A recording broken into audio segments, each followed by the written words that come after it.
Chapter 1. Aldens to the Rescue. Watch this! 6-year-old Benny Alden ran across the lawn at Grandfather's house and leaped into the huge pile of leaves under the maple tree. Henry leaned on his rake and laughed. "That was your best jump yet," he said. But when Benny didn't pop up immediately, Henry got a little worried. "Benny, are you okay?" Where did he go? asked 10-year-old Violet. She was sweeping leaves off the path. Watch, the Alden's wire terrier, barked anxiously. He dug into the pile of leaves, his tail wagging, until he found Benny hiding at the bottom. That was cool, Benny said, jumping up and patting Watch on the head. The pile is so big now that I can hide in it. I'm going to make a tunnel. Benny burrowed beneath the dried leaves, with Watch close behind. Violet looked up at the trees. She caught a red maple leaf that floated down on the cool breeze. What a pretty color, she said. There are still so many leaves to fall. We have a lot more work to do. Just then, Jessie came out on the porch. It's almost time to go, she called to her sister and brothers. We should start to clean up. We told Grandfather that we would meet him at 12:30. Benny hopped up from the pile and threw a fistful of leaves into the air. But where are we going? He asked. It's not like you to forget a lunch date, Benny, Jessie said. We are meeting Grandfather at Green Fields, the new restaurant that just opened in town. The owner of Green Fields is one of Grandfather's friends. Oh, right. I almost forgot. But my stomach sure didn't. Listen. Benny's stomach began to growl loudly. I'm starved. We'd better hurry then, Henry laughed. We don't want to keep Benny's stomach waiting. It sounds dangerous. Benny was famous for his big appetite and growling stomach. I'll dump these leaves back in the woods, Henry said. At 14, Henry was the oldest of the 4 Alden children. I'll help you, Henry, said Violet. Jessie began to brush the leaves from Benny's jacket and to smooth out his hair. Can't have you looking messy for our lunch date, she teased. Jessie was 12 and often acted like a mother to her younger brother. The Aldens were orphans. After their parents died, they ran away and lived on their own in an old abandoned boxcar in the woods. Their grandfather found them and brought them to live with him in his big house in Greenfield. The Aldens hopped on their bicycles and headed into town. Henry led the way. They stopped at the corner of Chestnut and Main Streets to wait for the light to turn green. A man in a blue shirt was crossing Main Street. He was struggling with a large box that appeared to be very heavy. Just then, another man wearing a dark brown hat and scarf hurried into the street. He shoved the man with the box as he walked past. Oh, my, Violet cried. The man in the blue shirt tumbled to the ground. The box he was carrying broke open, and canned goods rolled every which way. The light turned green, but the cars could not move. There were cans all over the street. Impatient drivers began to honk their horns. Out of my way, cried the man in a hurry. He pulled his brown hat low and quickly walked away. How rude, Jessie exclaimed. The Aldens jumped from their bicycles. Henry helped the man to his feet. Jessie and Henry quickly picked up the cans in the street.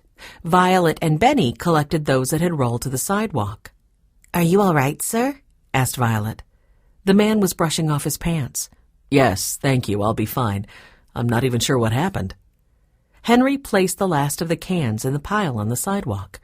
Someone bumped you from behind. He seemed to be in quite a hurry. Jessie looked down the street to where the man had disappeared. It almost looked like he did it on purpose. Did you know him? I didn't really see him, said the man in the blue shirt. Everything happened so fast. What did he look like? He was wearing a dark brown scarf and hat, said Violet. I couldn't see his face. Maybe he just wasn't paying attention to where he was going. You're probably right. Thank you for all your help, said the man. My name is Brian Grayson. It's nice to meet you. Jessie introduced the Aldens. I'm afraid your box is broken, Mr. Grayson, she said. Mr. Grayson sighed. Yes, I see. He tried to pick up the cans, but there were too many for him to carry. We have baskets on our bicycles, Henry said. We could put the cans in there and deliver them for you to wherever you're going. Yes, Jessie said. We would be happy to do that. We're meeting our grandfather for lunch, but I'm sure he will understand if we are a few minutes late. Where are you having lunch? Asked Mr. Grayson. At Greenfield's restaurant, Violet said. It's new. And I'm starved, Benny added. Mr. Grayson smiled widely. What a coincidence. Greenfield's restaurant is just where I'm going. Have you ever eaten there before? Asked Benny, placing cans of corn into his basket. Oh, yes, said Mr. Grayson. Many times. Is the food good? Benny asked. Well, I sure think so. But I'm prejudiced. Mr. Grayson winked at the Aldens. With their baskets filled with canned goods, the children pedaled slowly behind Mr. Grayson toward Green Fields. Grandfather was standing in front of the restaurant. He was checking his watch. When he looked up, Grandfather smiled at the group approaching him. Well, Brian, it looks like you have already met my grandchildren, Grandfather said. I have, James, Mr. Grayson said, shaking Grandfather's hand. They came to my rescue a few minutes ago. Grandfather looked puzzled. I'll explain inside, Mr. Grayson said. Why don't you leave your bicycles here, children? I will have my employees come out and collect the cans from your baskets. Your employees? Asked Henry. Yes, said Mr. Grayson. Green Fields is my restaurant. He held the door open for the Aldens. Come on in and let me show it to you. How beautiful, Violet exclaimed once they all got inside. Tables and booths were arranged on a grass-green carpet. The sky-blue ceiling was decorated with fluffy, painted clouds. Plants hung near every table and grew in containers in the corners as well. A waterfall trickled into a fountain in the center of the room. Even the chairs had green leaves painted on their sides. And it smells good, too, Benny said. Mr. Grayson smiled. I'm so glad you like it. He led the Aldens to a big table. Make yourselves comfortable, he said. A young waitress approached the table. Hello, Noreen, said Mr. Grayson. These are the Aldens, and they are my special guests for lunch today. Hello, said Noreen. Welcome to Greenfields. Would anyone like a glass of fresh apple cider? Yes, please, answered Jessie. We all love apple cider. I'll bring it right over for you, along with some of our wheat rolls, said Noreen. They just came out of the oven. Mr. Grayson sat with the Aldens. I like your restaurant, said Benny. It looks really cool in here, and I'll bet the food is good, too. Thank you, said Mr. Grayson. Everything we serve here is organic. Benny looked puzzled. What is that? He asked. It means that all the food we serve is grown or raised naturally, without chemicals. We buy most of our food from local farmers, Mr. Grayson explained. But then, why did you have all those cans? Benny asked. They don't come from a farm, do they? Mr. Grayson laughed. No, they don't come from a farm. They are donations that I was collecting. Benny gazed around the cozy restaurant. You take donations for your restaurant? Mr. Grayson shook his head. It's not for the restaurant, Benny. It's for the food pantry. Benny was very confused. Food what? Jessie smiled. Food pantry. It is a place where people who don't have a lot of money can get groceries for free for their families. I didn't know we had a food pantry in Greenfield, Grandfather said. I've never seen it. It's a new idea of mine, Mr. Grayson said. I started the food pantry about a month ago. First, I rented a store. I tried to fix it up inside. Then I put lots of shelves in for the food. That's a wonderful idea, said Grandfather. I'm afraid it hasn't been going too well, Mr. Grayson said. I don't have enough food to put on the shelves, and almost no one knows that we even have a food pantry in Greenfield.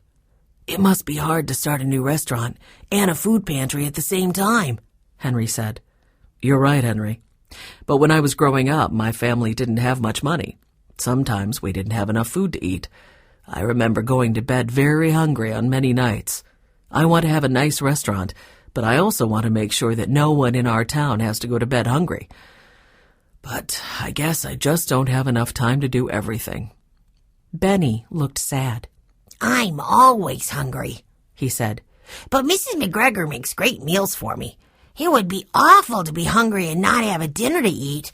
My stomach would hurt a lot. Mrs. McGregor was the Aldens' housekeeper and a wonderful cook as well. We could help you with the food pantry, Mr. Grayson, said Violet. Yes, said Jessie. We would love to help out. Are you sure? Asked Mr. Grayson.